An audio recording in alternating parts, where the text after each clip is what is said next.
texted Jeffer. That's what I'm saying. You ever send a Chris text? Yeah. Not to a person named Chris, but a text about a person named Chris to a person named Chris? Mm-hmm. You've done that before? Mm-hmm. Okay. I was just asking. Yeah. What about a Jeffer text Chris? Can't say I've ever done that. Okay. All right. Welcome back to the Saint of It's podcast. I'm Dawson. I'm one of your hosts. I have he, him pronouns. You have them? I have them. What if you lose them? I don't know, man. I don't know what happens. I'm Carson. I also have he, him pronouns. I possess he, him pronouns. I'm the proud owner of some he, him pronouns. Would you get in trouble if you made that your Instagram bio? Proud owner of he, him pronouns. I don't think so. I just think it'd be really corny to have that as my bio. It'd be so silly. Proud owner of he, him pronouns. Yeah. Probably make me come off as like a Meninist or something. I guess, yeah. I wasn't thinking about that because I'm such a feminist that I wasn't thinking like that. You know what I mean? Yeah. Like I'm so. I love women so much, dude. I love women so much that I can't even comprehend the idea of being a Meninist. I can't even comprehend let alone the being idea a Meninist. of like misogyny in any way. Just because I love women so much. I actually love women so much I can't comprehend their existence. I actually love women so much that I don't think they're real. I love women so much that they're like a mythical Pegasus to me. Yeah. But if I ever met one, I'd be super rude to them.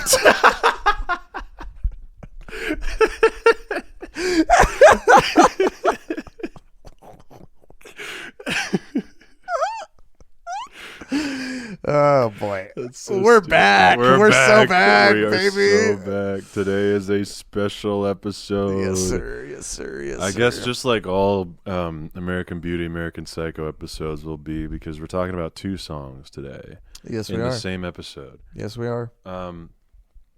But so why don't we get to it? Let's just get into it because we have. That's not my name. Fuck. I thought I got the other bummer. But yeah, since we have these two songs that we're talking about, let's just jump into it. You ever watch Philip DeFranco? Let's just jump into it. Is that what he says? Yeah. He goes, let's just jump into it. He doesn't do videos with his brother, does he? I don't think so. That's John Green. I know. Well, John and Hank Green do videos. Yeah. Like, mostly separately. But I thought it's like the way they communicate is through their YouTube videos that everyone gets to see. Is that not what happens? You know what? I don't really keep up with them like that, so I couldn't tell you. Yeah. But I read The Fault in Our Stars when I was like 14, and I thought it was pretty good. I saw the movie, and I think I was a total asshole watching that movie. Yeah. I think I was like, this is for girls. Yeah. I can't believe Willem Dafoe's in that movie. Oh, yeah. Does he have like some like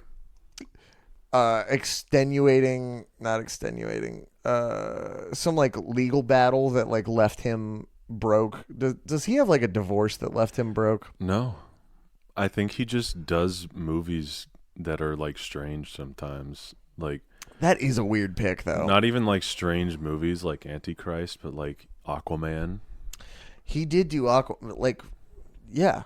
Which, he could have said no to that. By the way, not gonna lie to you, I rewatched Aquaman recently. It's not bad. It kind of rips. It kind of rocks. It kind of goes insane. It kind of. I saw it in theaters when it came out in IMAX at the Mall of Georgia, which is the biggest screen we have in Georgia, yes, I think. Yes, it is. And I was so bewildered because I couldn't fathom liking a DC movie that I gave it a 4 out of 10 on Letterboxd, despite me probably liking it. Yeah. And then I watched it again with some friends, and like my brother and I were campaigning so hard for all of us to watch Aquaman, just like partially for the bit, but partially because we felt like it'd be a good movie. And then we watched it, and it was actually really good. Damn. So shout out James Wan. Shout out James Wan one time. You've made some bullshit in your career, but you also made Saw. Did you see Malignant? Yeah. Hilarious movie. I really liked that movie. Hilarious movie. So fucking really funny. Liked it. I really liked it. I was trying to think of another Willem Dafoe movie. Oh, I was gonna say I watched Melancholia last night. How was it? Miserable. I can't wait to see it again. I'm still like formulating my Letterboxd review too. Mm-hmm. But my last Letterboxd review was me watching Smokin' Aces, which if anybody follows me on Letterboxd, damn where's your God is my @ on Letterboxd. But yeah, anyway. If anyone follows me on Letterboxd, Peanut Reject is my @ Yeah. The most recent thing you'll see, I believe, is my 5 out of 10 review for Outlaw Johnny Black, which was deeply disappointing. What is that movie? That's like the spiritual successor to Black Dynamite, or at least that's what it's been touted as. Okay. Directed by Michael Jai White, starring him again. It was just not that funny. Damn, that stinks. Yeah. Anyway, this week we're talking about Jetpack Blues. Here's a clip of it.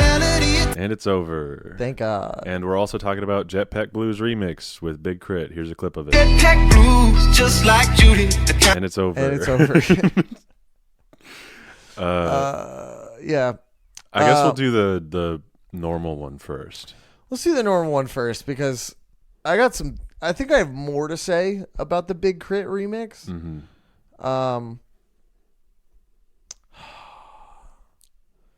Yeah, you start. Sucks. You go ahead. Sucks? Personally. Don't like it very much. But like it doesn't suck in the way that a lot of this album sucks. I agree. 'Cause like Uma Thurman is like not to spoil my thoughts on that too hard before we get to that one, but that song there's like some moments in that song that are just like offensive to the ears. And like same with the track that directly follows this fucking what's it called? It directly follows this one? Yeah. Novocaine. Yeah. This song, Jetpack Blues, doesn't have like any one element that I can point to and be like, this thing makes me want to jump off a bridge. It's just kind of like super mid the whole time. Yeah. And mostly with the way that it sounds and with the way that it was like composed. Because I don't really mind the lyrics for most of it. Pretty good lyrics. Lyrically, pretty good. It's just the melodies, both lyrically, like vocally and instrumentally, and the instrumental itself, and like how like stale it sounds. Outside of all that is just like it is just not an exciting song to listen to in any stretch of the imagination. I'm with you there, boss. I think that I don't think we've ever really talked about this on the show. This is by far my least favorite Fall Out Boy record. I think most of the songs are written for either Disney movies or sports events. And that's evidenced by fucking half of them being that. So I have a real problem with this record. I hadn't heard this song probably since this record came out, or around the time that this record came out. And in my mind, I thought this song was worse. Yeah. And it might be one of the more redeemable songs on the record. As you know, as the listeners know, I will defend the title track of this record pretty hard, because I think it's so silly. But most of this record I can't defend. I think this song is so interesting lyrically. And I think Patrick has a very good very good vocal performance on this song. Maybe a little bit of over singing there, for sure. Definitely in the chorus. Yeah. Definitely a little over singing, but I don't mind it as much as I mind the rest of this record. I can't really tell you what Twin Skeleton sounds like.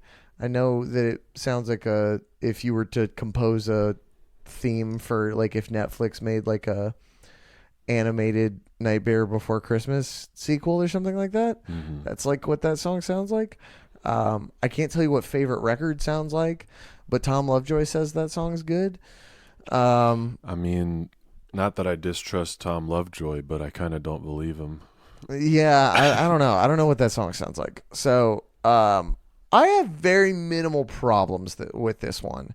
I'm not going to say best song on the record because we've yet to. I haven't touched this record because I haven't had to. Mm-hmm.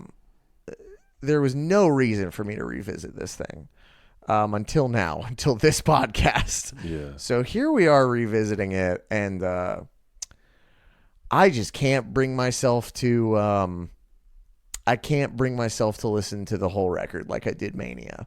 Yeah. And I was texting you about this, how Mania is like a genuinely fascinating record. Mm-hmm. Like, it's not good by any means, but like, I'm kind of happy it exists because it's so strange. Mm-hmm. It's such a weird fucking record. But yeah, this record is just so tough. This record has genuinely offensive moments if you're a like original fan of this band. Mm-hmm. None of which are found on this song, I think, which is a relief. Yeah. Because I don't have to hear those moments over and over again. For sure. But there's not really anything else musically to tide me over listening to this track. I agree big time. Was there like anything specifically that stuck out to you instrumentally that was like, because that's the thing is like I can't find something that is offensive instrumentally like there are offensive things instrumentally on the rest of this record. Mm-hmm. Like the entire Uma Thurman instrumental just makes me like angry. Like when I think about it, like it's like the bleep bleep bleep bleep bleep bleep bleep bleep, and then the Munster sample, and then the horns. Oh yeah. Oh, I hate that song. But yeah, I mean, anything for this one? I think it's too slow. I agree. I think it's like the tempo of it. It kind of it gives off the impression that it's meant to be like more laid back or whatever. But his vocal performance in the chorus and the second verse and second pre-chorus is like too aggressive for that. Yeah. So it's a strange contradiction that I don't really like, and also something about the melodies and how they're constructed with the speed of this song just makes me like them a lot less. Yeah. Which we'll get into the contrast later, but yeah, I wanted to point out that this song is another one where it feels like later they made a better version of it. Heaven, Iowa is essentially a better version of this song. Really? Yeah. I mean, like, minimal instrumental Patrick. Patrick and, like, piano and some soft stuff. And then big-ass chorus with huge drums at around this tempo. Heaven, Iowa, much better song. Much better song. That is I love that song, but this is rough. Yeah. It's not rough. It's just like it's rough in the sense that like there's just nothing, like, but yeah. But it's not even that there's nothing, because there is something with the lyrics. It's just the instrumental doesn't rise up to meet the quality of the lyrics. No, and it certainly tries. I think there's like some like big like this is supposed to be big and grand. Remember when we used to do big choruses? And it just doesn't hit. It just doesn't hit at all. Yeah. The co-writer of this song helped write or not helped write, but I should say co-wrote one of the co-writers of High Hopes. His name is Jake Sinclair. He also wrote 2 songs from The Greatest Showman, which is rough. He also wrote She Looks So Perfect, by 5 Seconds of Summer. Jesus Christ. He also wrote Emperor's New Clothes by Panic at the Disco, which we've talked about is a fucking banger. A heater for sure. And then he also wrote the song Death of a Bachelor. He also co-wrote Centuries, Uma Thurman, Immortals, and Saturday Night by Panic at the Disco. This man is rich as fuck. He's super rich, and he's also a domestic terrorist. So, yeah, he has a lot more misses than hits, but like financially, most of those. Oh are yeah, big for hits. sure. Especially 2 songs on The Greatest Showman. Like that shit was astronomical when it came out. His top 5 is ridiculous. The Greatest Show, High Hopes, The Other Side, She Looks So Perfect, Death of a Bachelor, Emperor's New Clothes. Jesus. Excuse me, that's his top 6, but it ends with Death of a Bachelor. His other ones I find interesting, like his very minor co-writes, I would assume.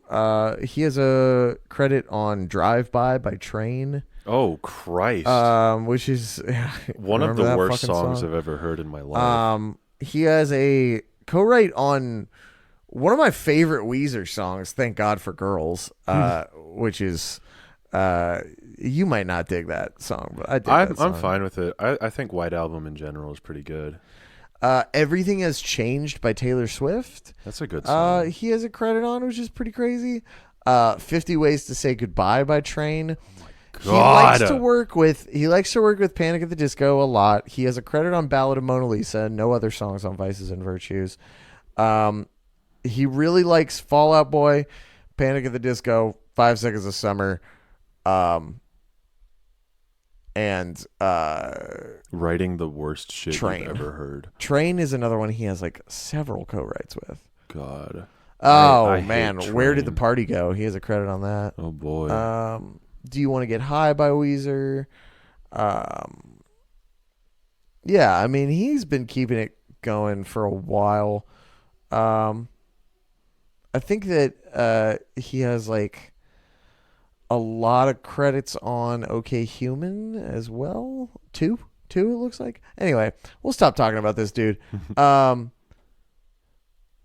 don't love the way this is produced or written at all. I will say this record in general is a lot easier to listen to sonically than Save Rock and Roll.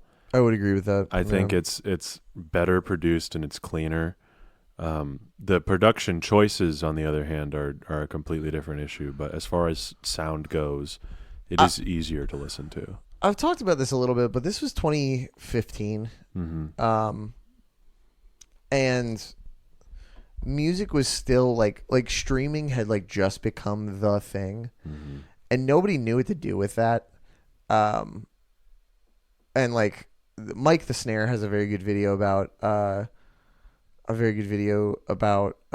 mixing on Justin Timberlake's 2020 experience, because streaming was like just starting to come out when that record rolled out, and they were like, are we mixing for radio or are we mixing for fucking streaming? And there's a reason why that record sounds like that. And this is also in this weird mid period where it's like not quite loudness war production, but every sound on this record is right fucking here. You know what I mean? Like all of it is like in your field of vision. There's nothing quiet. Everything is loud. Yeah. And like, I think maybe some people may understand mixing as like the idea of making everything even. Not really what it is. It's the idea of making everything dynamic so that like things sit in the mix in a certain way. Yeah. If you make everything even in the mix, it's a good way to get ear fatigue listening to a record. Yeah, absolutely. And this record isn't quite as ear fatiguing as Save Rock and Roll or as bad as like 2020 Experience at all. But this is pretty fucking fatiguing. This song didn't bother me as much as like just thinking about listening to Irresistible right now, like my ears hurt. Like I don't want to listen to that song. So I would say this is the least offensive. I don't know about best song on this record. Yeah, I don't know. What else you got? I would have to listen to the whole record again to decide if this is the best song on the record. but it's like it's something. I'm just not familiar enough with the whole record to make a call like that. I do want to highlight a couple of the lyrics that I think are good. She's singing "Baby Come Home" in a melody of tears while the rhythm of the rain keeps time. That's pretty cool. That is pretty sick. Yeah. I'm not super hot on the melody that line is in, but the line itself is kind of crazy. The whole imagery of that pre-chorus as well is pretty strong. Is pretty strong. Also the whole concept of the song being like jetpack blues, like you're flying high but you're sad about it, like because you can't be home with your girl or whatever. Yeah. That feeling comes across pretty well. I would agree. Through the lyrics. I would agree. Yes. And I don't like the chorus at all. In this song, but hey, I mean, it's not as offensive as some of the other ones on this record, so I guess I got to take what I can get. Yeah. Yeah, it's the verses and the pre-chorus are like pretty sweet. They're like, babe, I'm like so famous, but I'm thinking about you all the time. Yeah, like for sure. For sure. So lyrically, I do like this song.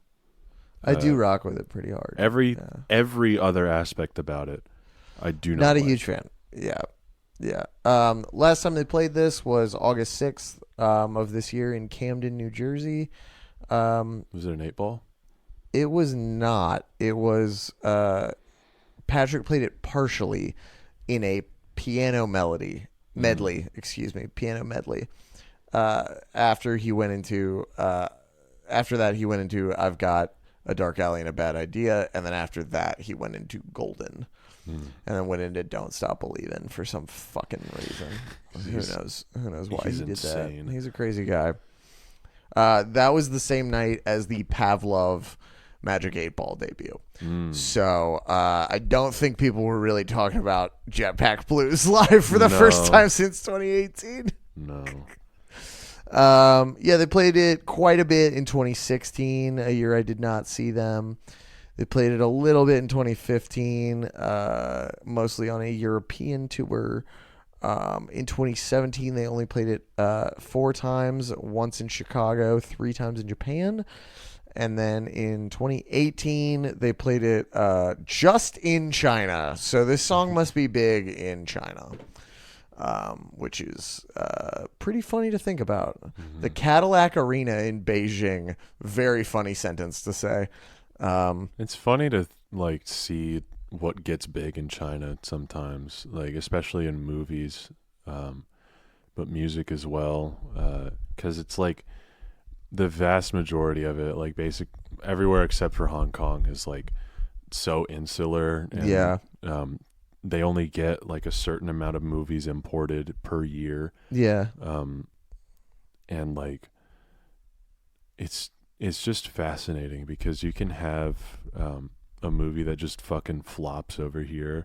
Like I think Rampage didn't do that well here at all, but it swagged out in China. Definitely swagged out in China. Yeah. The Rock especially is like was a pretty big like China cheat code. Like if there was a Rock movie, it was 100%. Oh, what happened? Black Adam. Oh shit. That movie happened and it all went China downhill. Didn't like Black Adam? I don't know if they got Black Adam because they cracked down on American imports somewhat recently. Interesting. Because Xi Jinping is a rat bastard. Yeah. Careful. So, like, we might get a Chinese hack on our fucking... I don't think he cares about a Fall Out Boy podcast. He might love Jetpack Blues. It might be his favorite song. If this podcast originated in China, he'd probably have a problem with it. Oh yeah, big time. I do want to point out something very funny with this Chinese set list. This is the Cadillac Arena in Beijing, May 7th, 2018, which already pretty crazy that like they're playing there. Mm-hmm. 2 Take This to Your Grave songs. What the hell? 2 Infinity on High songs. What the hell? 2 From Under the Cork Tree songs. 3 Save Rock and Roll songs. Are you seeing where I'm going with this? 5 Mania songs. Oh. 7 American Beauty, American Psycho songs. Oh, and nothing from Foley. Nothing from Foley. Oh, nothing. They must really like this record. The Chinese must really like this record because I don't think they weren't playing like any of this album. Do you think they like it because it has the words American Psycho in it? I don't know. Do you think that's why they enjoy it? I don't know. They're like, holy shit, they are psycho. Anyway, the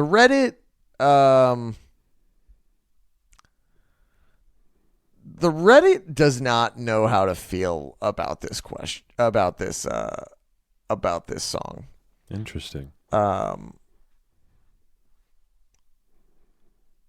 Yeah. There's a post from 4 months ago posted by Y Reading. They have several Y's, and then the word reading with a J instead of an I. So I guess Y Reading with an I was taken.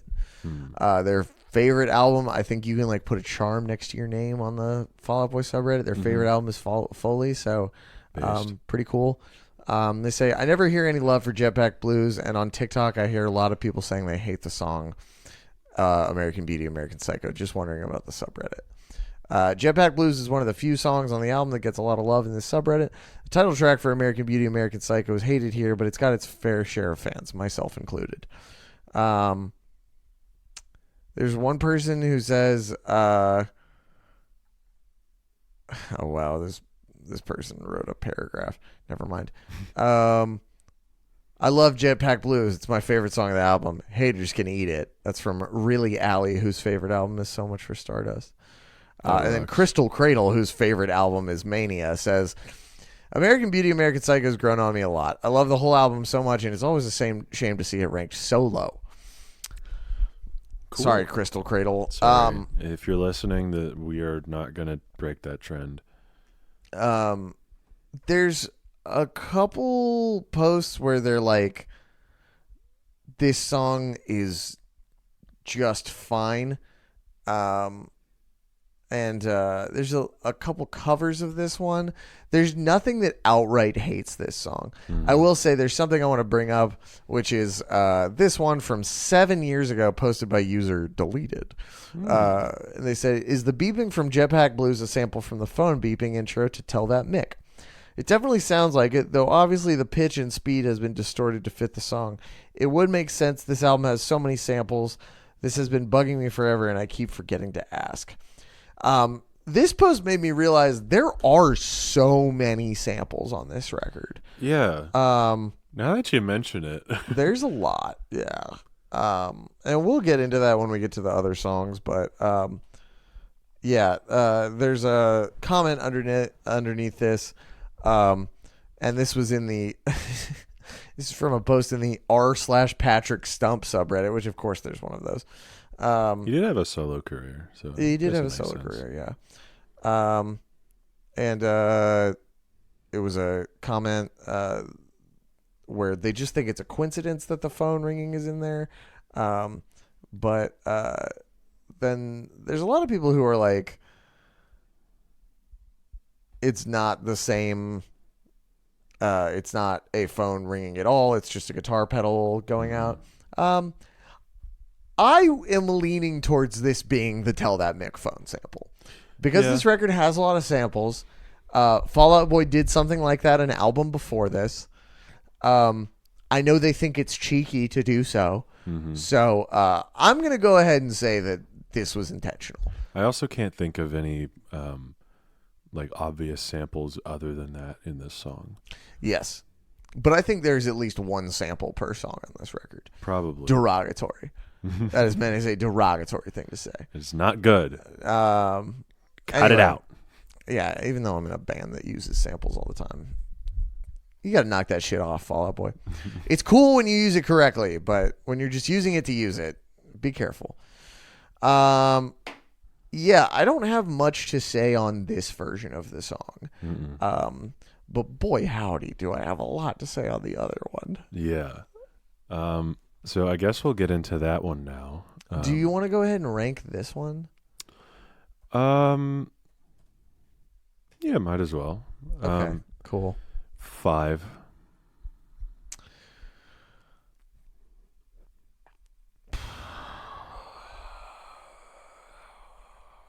5. Yeah, I'm gonna say 5 also. Yeah. Out of 10, just in case anyone forgot. Yeah, 5 out of 10. 5 out of 10 for this one. The remix, however, featuring our man and yours, none other than Big K.R.I.T, biggest Critis, an artist who Carson and I are pretty big fans of. Yeah, I would call myself a pretty big K.R.I.T fan. He kind of rocks a lot. So I was a little confused to see that he had a remix on this album.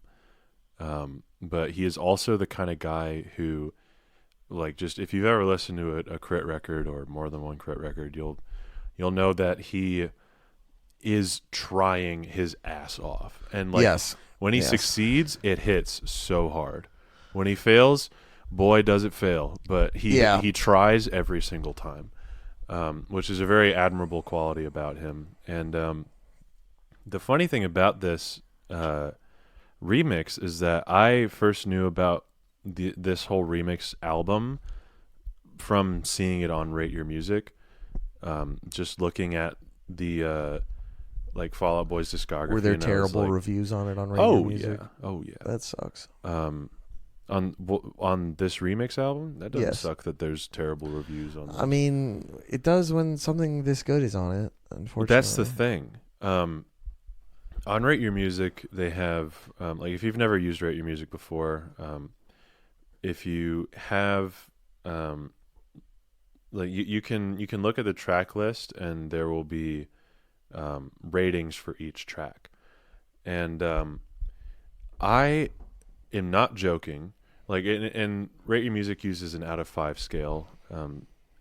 Every single track on this remix album is under a 2.0, which is dismal for any record. Yeah, that's horrible. Except Jetpack Blues, which has a 2.4, which for this record is like a miracle, because this record has a no kidding. This record has a 1.07, which is a fucking terrible rating. Ugh. Like, absolute dog shit ass rating. What do you think of the name Make America Psycho Again? Sucks. It does suck. Terrible. Do you think that they regret naming it that? I have no idea. I don't know if Fall Out Boy regrets anything they do. I agree with you. Which is it's becoming more and more apparent by the day that they care less and less about that. Yeah. And you know what, Fall Out Boy, go fuck yourself. I've dedicated so many hours of my life to you at this point, and you can't be naming things this, guys. But it's so corny. It's so corny. But this, I haven't heard the whole remix album. And I'm planning to keep it that way.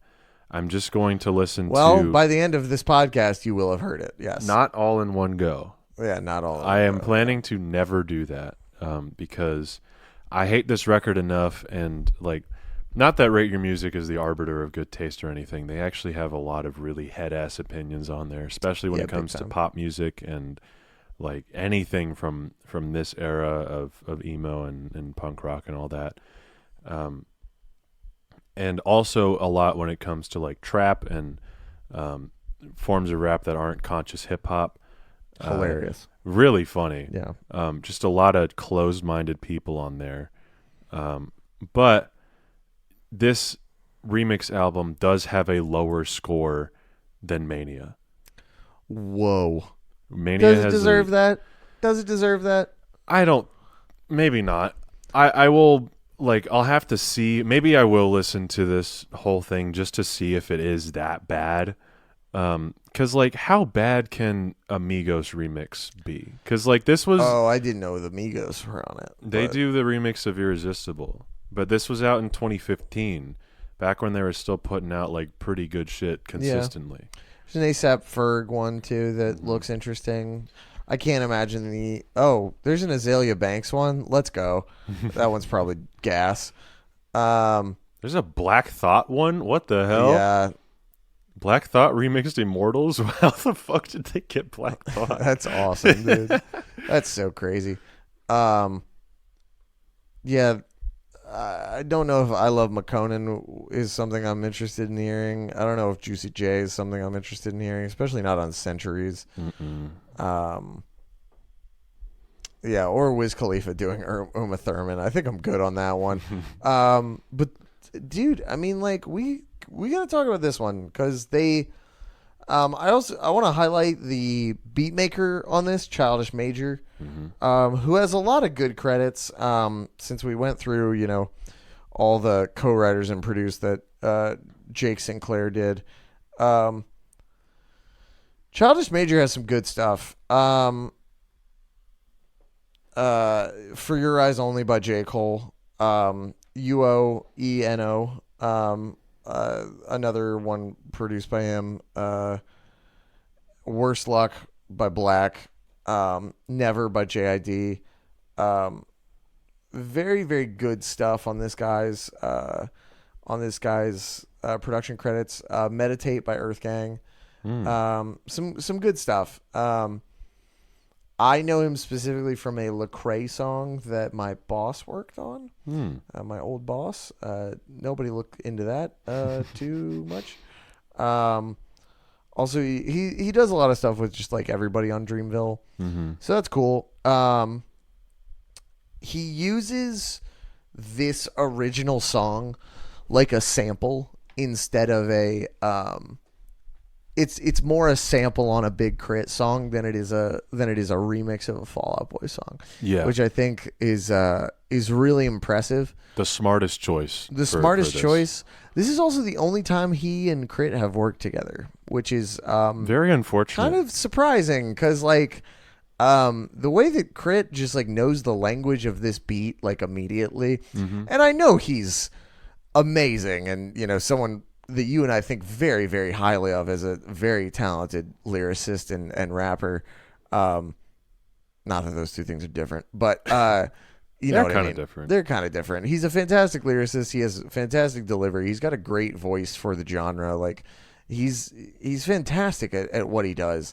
But sometimes you can tell when like a rapper doesn't belong on a certain producer's beat, and you're like, this is weird.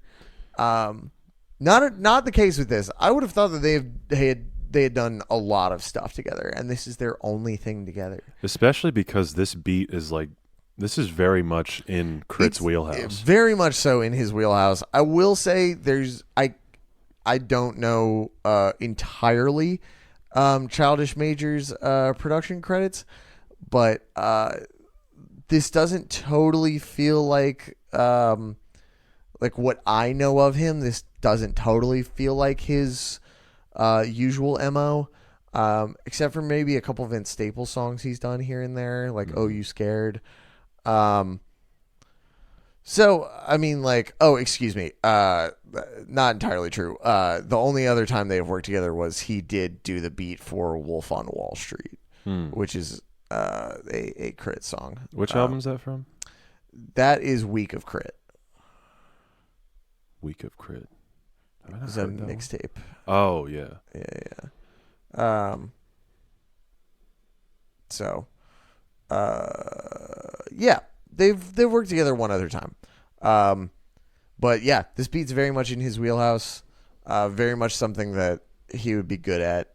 This is the kind of beat that would fit in on some of the shit that he was doing at this time. Yeah, definitely. Like Cadillactica had just come out a year before. Yeah. This would probably fit pretty nicely on there.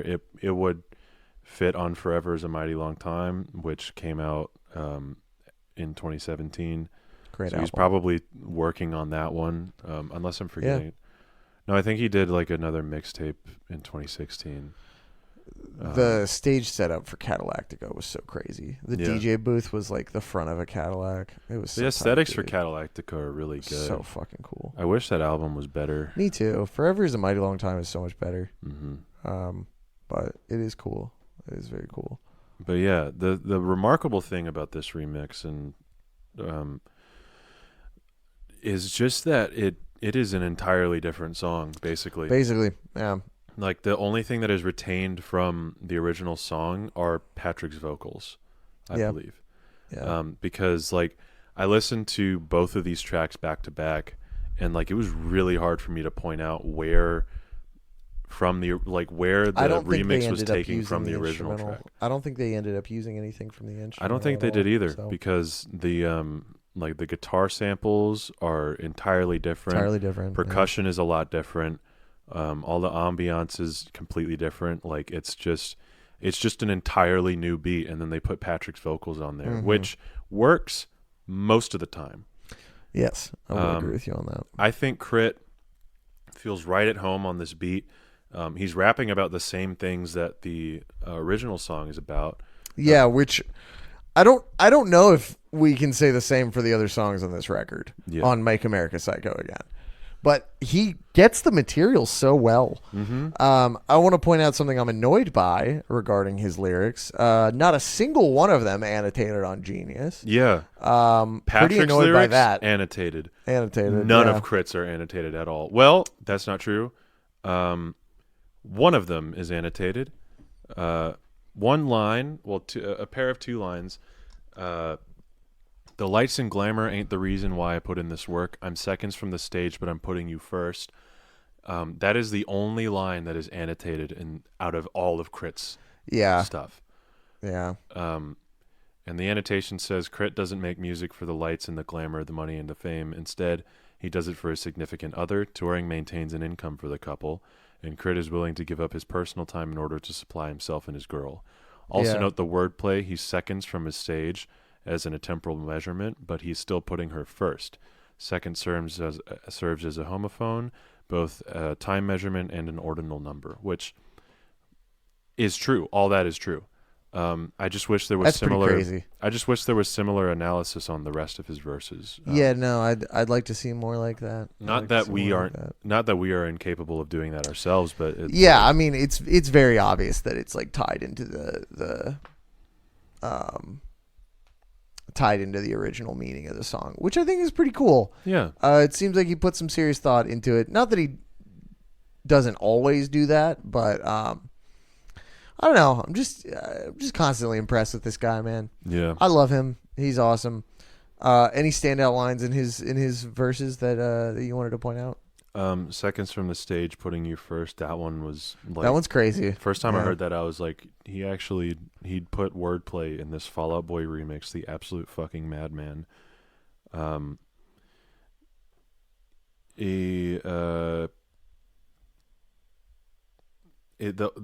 Most of it is like all of his verses. Like he has 2 verses on this, and I wish he had more. Me too. Because I think the ratio of the song between him and Patrick is like 50-50, like time spent listening, and I wish he took up more of it. But it's my brain. Oh yeah, this is more than just a fly-by-night action. You're the fuel everlasting to keep my jet packing. Pretty good. Yeah, jet packing as if he's flying a jet. Pretty good. Pretty good. Yeah, you're crazy. I would like. I think all of Patrick's, like the sample of Patrick's vocals works until the chorus. Mm-hmm. The baby come home part. Yeah. I don't think that works as well. It doesn't work in the original song, and it doesn't work in this song. Although, worth pointing out, this song is faster than the original. A lot faster. And I think it sounds a lot better. Yeah. like the problems I had with the melody on the verse and the pre-chorus completely gone. Solved by this? It's solved by a faster tempo. It's crazy. Pretty and impressive. I, sneaky. in an ideal world, I would just have Patrick's vocals only be that first verse that he does in the original song. Because I think that could actually serve as a really good chorus for this track. Yeah, But no, it would be great. It would be great. it goes on too long. A little I too think. long. Yeah, both times it goes too long. Too long. All of Patrick's lyrics in the original song are represented in this song, which is deeply unfortunate, I think, because Patrick's part drags, and it sucks because K.R.I.T's verses are really good and the beat is really good, and it's kind of ruined once that original chorus hits. The fucking "I remember baby come home" bit doesn't work here. It's too bombastic for such a smooth track like this. Yeah. I just wish there was less Patrick used on this song, which is very funny to say on a Fall Out Boy podcast, but I think K.R.I.T should have they should have let him take more of a center stage on this. Yeah. Well, it is Fallout Boys Make America Psycho again. So, at this point in both of their careers, K.R.I.T was doing a lot better stuff than Fall Out Boy was.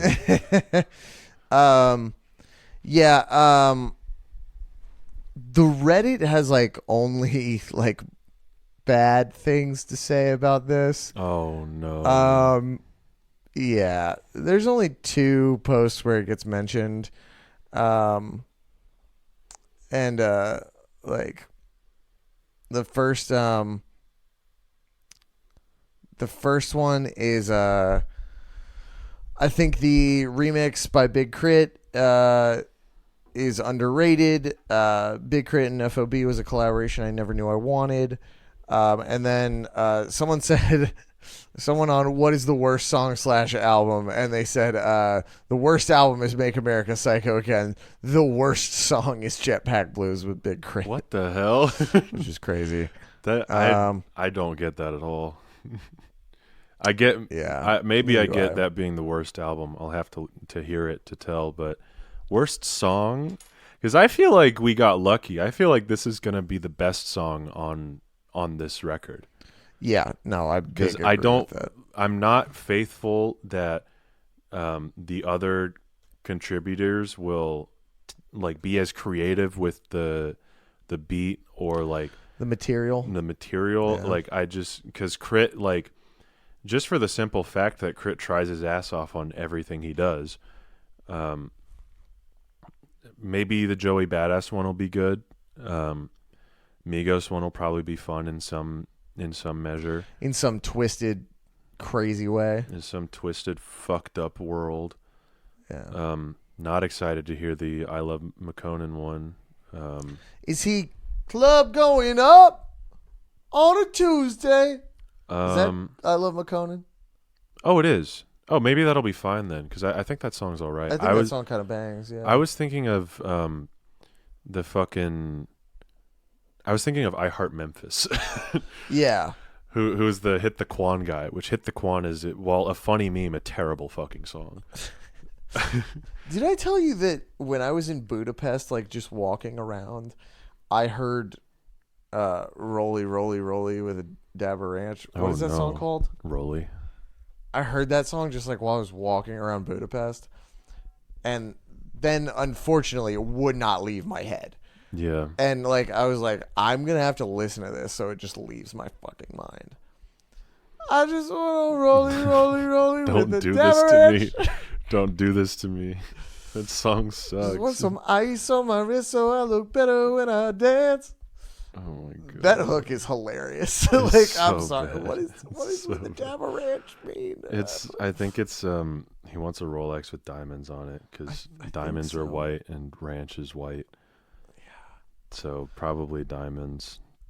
Is there not better slang for diamonds than ranch? I just think the song is annoying. But I feel like this is I don't know how deep we want to get into this topic, but Jason V on Twitter at the Snoo02 DM'd us. Certified good dude. DM'd us and sent us a tweet by Bigby at he's buying Bigby. I think that's how you pronounce that. Okay. But the tweet is, racism got y'all missing out on the best Fall Out Boy songs, if we being for real, but that's okay, more for me.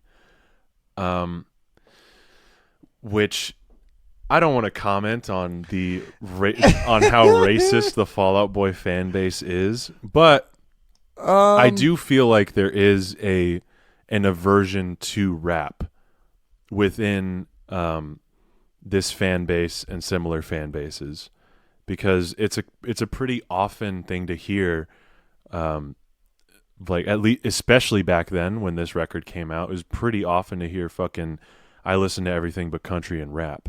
Yeah. Yeah. And I feel like that sentiment, at least back then, was probably shared by people who were fans of this record, which, you know, if you like this record, I'm not saying you're racist or that you hate rap. I'm just saying it was a common sentiment. Yeah. Because I was there and I heard that a lot. Oh, for sure. For sure. I mean,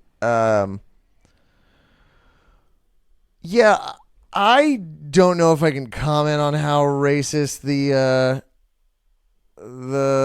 Fall Out Boy fandom is, but I'd wager to say it's probably a little bit. Probably a little racist. Probably a little bit here and there. It definitely, like,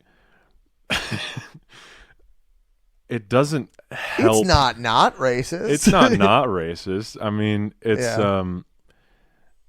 it's this is also not to say if you don't like this album or this song that you are racist and that you hate it you are. because That there's is a what black we're saying. person on it. Yeah, that is what we're saying. No, but it's an interesting thought, and the reason why I didn't want to get into it a whole lot and just like bring it up is because neither of us are black. And True. We don't have the perspective to accurately comment on it. I just think it is really funny. That is a very funny thing to say. Yeah. I like the idea of people missing out on like just being like no, these songs are bad because I'm racist. Like that's damn, a crazy this song would thing be to really say. good if I wasn't racist. Oh, it's so good, but I'm racist. Fuck. Yeah. Which we know nobody talks like that, or like racists don't talk like that. I mean, you and I do when the mics go off. No, That's we don't. different. No, we don't. All right, you want to rank the Big K.R.I.T remix? Yeah. Mine's not terribly higher than the original, but it is a little bit higher. It is a little higher. I'm stuck between a 6 and a 7 because I'm at a 7. I love the beat and I love K.R.I.T's verses, but I just think they overdid Patrick's interpolation on this track. Yeah. So it's like, because if honestly, this is like a similar situation to XXX by Kendrick Lamar, where that one features U2. And it's not a feature that they did for the song. They have a whole other song that feature is built around, and that song sucks ass. But the feature on XXX is really good, and that song rocks. That song does kick ass, yeah. It's a similar situation, but it's not as effectively done as in XXX because the U2 contribution is kept to like one verse, and like that verse repeats. So if they had done that, this would probably be like an 8. But as it stands,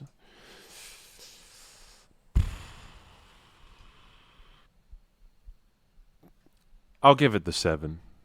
Just because I like K.R.I.T so much. Just because I like K.R.I.T so much, and also this is so much easier to listen to 100% than A, the original, and B, most of this record, and C, much easier to listen to than my death run of Mania that I did last week. Mm-hmm. So that probably colors it a little bit. A little bit, yeah. But you know, that's how I feel right now. Maybe at the end of this podcast when we look at all of our retrospective scores, we can. I'll be like, what? I gave Big K.R.I.T a 7. What? Should have been a 10. Yeah, yeah. I'm singing that bubble line all the time. All right. Well, there's something I forgot to do to the wheel, which was add the Taylor Swift song that Fall Out Boy features on. So I'm sorry that I haven't done that yet, folks. I just really did not want to. Well, while Carson's doing that, I will. And I also have to add the 3 fucking Mania demo songs. Yeah. I forgot to do that. Oopie. Well, while you're doing that, I will do the self-promo thing. Why don't you do that? Thank you so much for listening, if you've listened this far. Follow Carson and I's bands at the Callous Cowboys on Instagram, at Callous Cowboys on Twitter. Follow my band at Bummer Hill on Instagram, at Bummer Hill Emo on Twitter. Follow the podcast at The Dreaded Wheel on Twitter. Go subscribe to our Patreon, patreon.com/The Dreaded Wheel. We are about to record the next episode of Made You Listen, I think. So that should be going up sooner rather than later. So more Patreon content for y'all. And if Carson has added those songs or is ready to spin the wheel, we can... I forgot what they're called. Hang on. All right. So Carson's still doing that. So I will stall for time. Hey, everyone. Did you know... Do you want to promo the new Cowboys EP? Oh, yeah. Listen to... by the time this episode goes up, the next single from... the Callous Cowboys' new EP, God Smiles Upon the Callous Cowboys, will be out. It is called Pushing the Pink Envelope, and I like it a lot. I hope Carson likes it a lot because it's his band. I love it. I think that song's one of our best songs ever. So go listen to that. Go listen to Waco Jesus. That's out now. As well, God Smiles Upon the Callous Cowboys will be out. When's that coming out? October 20th. October 20th. Yes. So October 20th, pre-save it on streaming services and all that. Yes. Pre-order the vinyl. Buy Callous Cowboys merch. All that good stuff. I'm excited for that EP to come out. It's really fucking good. Thanks, brother. You're welcome. Smile. Smile. Smile. All I didn't right. even mean to do that. Let's spin this fucking Let's spin this damn ass wheel. fucking wheel. Oh, do you want to get cookout after this? Sure. Fuck yeah. Cool. And it's spinning. It's running. Where the wheel is going. Yo! Let's go! Oh, we needed this. We needed this so thank bad. God. We're so back, We Dawson. are so fucking back. Ladies and gentlemen, Pavlov is the next song we're doing. Is it Pavlov or Pavlov? Well, whichever gives a one it fuck? is, we're doing that one. A Foley B-side. So we're eating good. we are pog champing. All right. Pog champing. Bye.